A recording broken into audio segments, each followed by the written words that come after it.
हाय, कैसे हैं आप सभी। आई होप बहुत अच्छे होंगे, स्वस्थ होंगे और खुशहाल होंगे। हर दिन आपके लिए खास हो इसलिए मैं लेकर आई हूँ आपके लिए एक और नई सच्ची और डरावनी कहानी, जो है हिमाचल प्रदेश के कुभड़ गांव की। आपको पता है, हर गांव की अपनी एक कहानी होती है। कुछ कहानियां यादों में बसती है और कुछ कहानियां कभी ना मिटने वाली एक डर में बदल जाती है। ऐसी ही एक कहानी है हिमाचल प्रदेश के कुभड़ गांव की, जहां हर घर की सीढ़ियां कुछ कहती है, लेकिन आखिरी सीढ़ी मौत की ओर लेके जाती है। कुभड़ गांव सुनसान है, लेकिन 40 वर्ष पहले यहाँ 25 परिवार रहा करता था।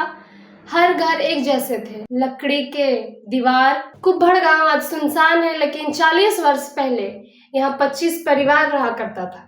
हर घर एक जैसे रहते थे, जैसे पत्थर की दीवारें, लकड़ी के छत और हर घर के सामने 13 सीढ़ियां। लोगों को कहना था कि यह 13वीं सीढ़ी बहुत डरावनी होती है।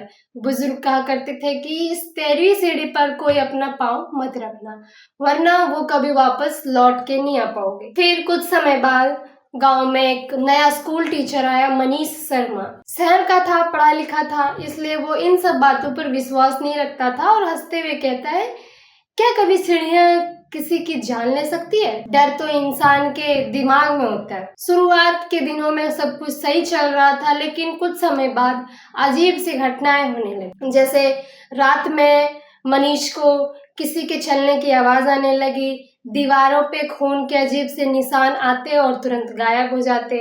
एक रात तो ऐसा हुआ, उसे लगा कि मेरे घर की सीढ़ी पे कोई बैठकर रो रही है। जब वो बाहर निकला और देखा तो वहाँ कोई नहीं था। एक रात 13 अप्रैल की तारीख थी, चांदनी रात थी, चारों तरफ सन्नाटा। और मनीष इन बातों से तंग आकर बाहर निकला और चिल्लाकर कहता है, कौन है, मेरे सामने आओ, मैं उस 13वीं सीढ़ी पे खड़ा होने जा रहा हूँ। और इतना कहकर वह 13वीं सीढ़ी पे खड़ा हो जाता है। तभी अचानक हवा का एक तेज झोंका आता है और सामने पीपल के पेड़ में किसी के लटकने का आभास होता है। वह एक औरत की लाश थी जो हवा में झूल रही थी। उसके पैर 13वीं सीढ़ी को छूते हुए जाता है।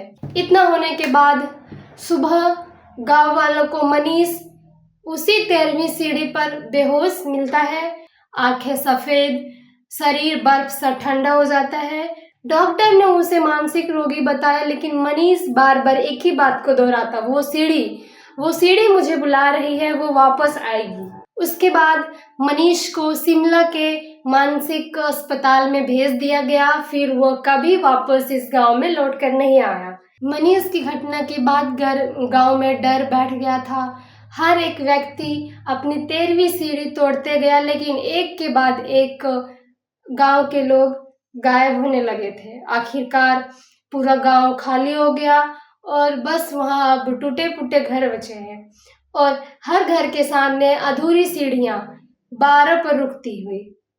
लेकिन कहते हैं, जब चांद पूरा होता है तो हर घर की 13वीं सीढ़ी खुद ब खुद बन जाती है। क्या आप हिमाचल प्रदेश के कभी उस रास्ते से गुजरे हो जहाँ बोर्ड लगा है, आगे कुब्बड़ गांव है, जाना वर्जित है? अगर गए हैं तो अगली बार वहां रुकिए और देखिए क्या है सच, और क्या वहां सच में आज भी कोई 13वीं सीढ़ी लटकी हुई है। तो चलिए यही अपनी कहानी समाप्त करते हैं। और अगर आपको ये कहानी डरावनी लगी तो वीडियो को लाइक करें, चैनल को सब्सक्राइब करें और कमेंट में बताएं, क्या आप ऐसी किसी जगह के बारे में जानते हैं? अगर जानते हैं तो नीचे डिस्क्रिप्शन में मेरा जीमेल आईडी है, आप वहाँ पे वो स्टोरी शेयर कीजिए ताकि मैं आपकी स्टोरी सब तक पहुँचा सकूँ। Thank you for watching.